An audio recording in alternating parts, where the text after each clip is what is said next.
ನಮಸ್ಕಾರ ವೀಕ್ಷಕರೇ, welcome to ನಮಸ್ತೆ ಇಂಡಿಯಾ ಕುಕಿಂಗ್ ಚಾನಲ್. ಇವತ್ತು ನಮ್ಮ ಚಾನಲ್ನಲ್ಲಿ ರೆಡಿಮೇಡ್ ಜೆಲ್ಲಿ ಮಿಕ್ಸನ್ನು ಯೂಸ್ ಮಾಡಿ ಜೆಲ್ಲಿ ಮಾಡೋದು ಹೇಗೆ ಅನ್ನೋದನ್ನು ನೋಡೋಣ. ಮ್ಯಾಂಗೋ ಫ್ಲೇವರ್ನ ರೆಡಿಮೇಡ್ ಜೆಲ್ಲಿ ಮಿಕ್ಸನ್ನು ತಗೊಂಡಿದ್ದೀನಿ. ಇದು 90 ಗ್ರಾಮ್ ಅಷ್ಟಿದೆ.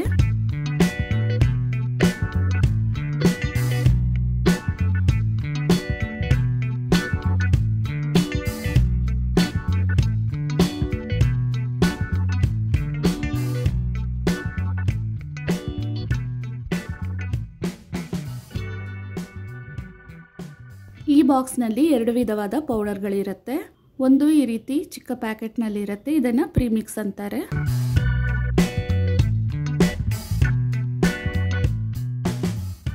ಮೊದಲಿಗೆ ಒಂದು ಬೌಲ್ನಲ್ಲಿ ಬಾಕ್ಸ್ನಲ್ಲಿರುವ ಪೌಡರ್ ಮತ್ತು ಪ್ಯಾಕೆಟ್ನಲ್ಲಿರುವ ಪೌಡರ್ ಎರಡನ್ನೂ ಹಾಕಿ ಒಟ್ಟಿಗೆ ಚೆನ್ನಾಗಿ ಮಿಕ್ಸ್ ಮಾಡ್ಕೊಬೇಕು.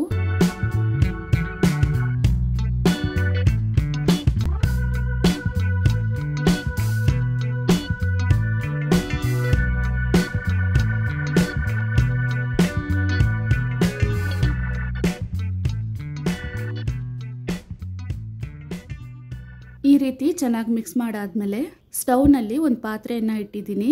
ಅದರಲ್ಲಿ 500 ml ಅಷ್ಟು ನೀರನ್ನು ಹಾಕೊಬೇಕು. ನಾನು 250 ml ಇರುವ ಒಂದು ಕಪ್ನಿಂದ 2 ಕಪ್ ಅಷ್ಟು ನೀರನ್ನು ಹಾಕ್ತಾ ಇದ್ದೀನಿ. ಇದನ್ನು ಚೆನ್ನಾಗಿ ಕುದಿಯಕ್ಕೆ ಬಿಡಬೇಕು. ನೀರಿವಾಗ ಚೆನ್ನಾಗಿ ಕುದೀತಾ ಇದೆ. ಸ್ಟವ್ವಿಂದ ಇಳಿಸಿ ಇದನ್ನು 1 ನಿಮಿಷದವರೆಗೂ ಹಾಗೆ ಇಡಬೇಕು. 1 ನಿಮಿಷ ಆದಮೇಲೆ ಈ ನೀರಿನಿಂದ ಸ್ವಲ್ಪ ಭಾಗವನ್ನು ತೆಗೆದು ಈ ಮಿಕ್ಸ್ನಲ್ಲಿ ಹಾಕಿ ಚೆನ್ನಾಗಿ ಗಂಟಿಲ್ದೇ ಥರ ಮಿಕ್ಸ್ ಮಾಡ್ಕೊಬೇಕು. ಈ ಜೆಲ್ಲಿ ಮಿಕ್ಸ್ನಲ್ಲಿ ಸಿಹಿ ಅಂಶ ಸ್ವಲ್ಪ ಮೈಲ್ಡಾಗೇ ಇರುತ್ತೆ, ಅಂದರೆ ನಾರ್ಮಲ್ ಸಿಹಿನಲ್ಲಿರುತ್ತೆ. ಸ್ವಲ್ಪ ಸಿಹಿ ಜಾಸ್ತಿ ಬೇಕನ್ಸೋರು ಬೇಕಾಗಿದ್ರೆ ಇವಾಗಲೇ ಸ್ವಲ್ಪ ಸಕ್ಕರೆಯನ್ನು ಮಿಕ್ಸ್ ಮಾಡ್ಕೊಬಹುದು.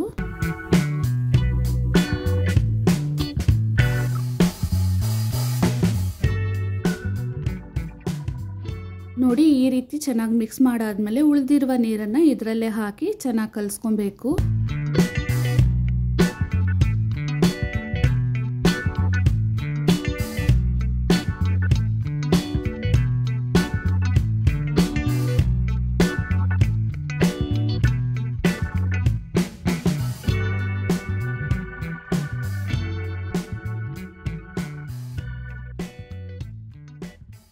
ಇದನ್ನು 1 ನಿಮಿಷದವರೆಗೂ ಚೆನ್ನಾಗಿ ಮಿಕ್ಸ್ ಮಾಡಾಗಿದೆ. ರೆಡಿಯಾಗಿರುವ ಲಿಕ್ವಿಡ್ ಜೆಲ್ಲಿಯನ್ನು ಈ ರೀತಿ ಯಾವುದಾದ್ರೂ ಮೋಲ್ಡ್, ತಟ್ಟೆ ಅಥವಾ ಕಪ್ನಲ್ಲಿ ಹಾಕಿ ಸೆಟ್ ಮಾಡಬೇಕು.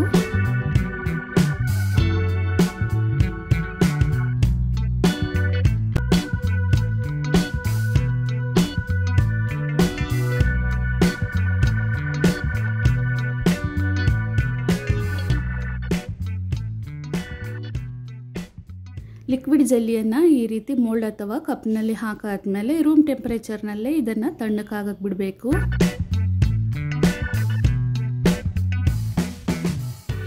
ಇವಾಗ ನೋಡಿ, ಫ್ರಿಜ್ನಲ್ಲಿ ಇಡ್ದೇನೆ ಈ ರೀತಿ ಜೆಲ್ಲಿ ಸೆಟ್ ಆಗಿದೆ. ಇದನ್ನು ಹೀಗೇನೆ ಸರ್ವ್ ಮಾಡ್ಬೋದು ಅಥವಾ ಇನ್ನೂ ಸ್ವಲ್ಪ ಹೊತ್ತು ಫ್ರಿಜ್ನಲ್ಲಿ ಇಟ್ಟು ಚೆನ್ನಾಗಿ ಸೆಟ್ ಆಗಕ್ಕೆ ಬಿಡ್ಬೋದು. ಇದನ್ನು ಸ್ವಲ್ಪ ಹೊತ್ತು ಫ್ರಿಜ್ನಲ್ಲಿ ಇಡ್ತಾ ಇದ್ದೀನಿ. ಇವಾಗ ನೋಡಿ, ಫ್ರಿಜ್ನಲ್ಲಿ ಇಟ್ಮೇಲೆ ಇನ್ನೂ ಚೆನ್ನಾಗಿ ಸೆಟ್ ಆಗಿದೆ. ಮೋಲ್ಡ್ನಿಂದ ಜೆಲ್ಲಿಯನ್ನು ಆಚೆ ತೆಗೆಯೋಣ. ನೋಡಿ, ಜೆಲ್ಲಿ ಪರ್ಫೆಕ್ಟಾಗಿ ಆಗಿದೆ. ವೀಕ್ಷಕರೇ, ಈ ವಿಡಿಯೋ ನಿಮಗೆ ಇಷ್ಟ ಆಗಿದ್ದರೆ ನಮ್ಮ ಚಾನಲನ್ನು ಲೈಕ್ ಮಾಡಿ, ಸಬ್ಸ್ಕ್ರೈಬ್ ಮಾಡೋದನ್ನು ಮರೆಯಬೇಡಿ. ಧನ್ಯವಾದಗಳು.